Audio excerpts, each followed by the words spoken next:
عوالة هذا قبر بان إسراعني مخايط بان تقني وعشيني عشان ويرني سوق روح بدن مركا waxaan rabaa inaan u booteeyo gabadha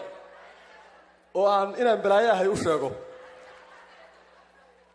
cabaar markaan joognaba hees bay soo saartaa waxay tiraahdaa cawaale hees cusub soo saaro liyaado tamashlayn sandaha dhib male cawaale sheekadayada inoo wad say tiraahdaa maya hees kale wuxuu soo wadaa uu farmaajo ugu talagalay dhib male hadda waayahay cawaale ma sheekadayada inoo wad marka cawaale iga badbadiso ana aad u xanaaqay baan waytarkii u yeero waxaan ku yiri lacagtaan rabaa inaan bixiyo niyo wuxuu yiri intaas qabtaan soo waxaan keligay meeqaan qabaa سحيرو gabadhana sanad gabadha cawaala ka bixinaya cawaala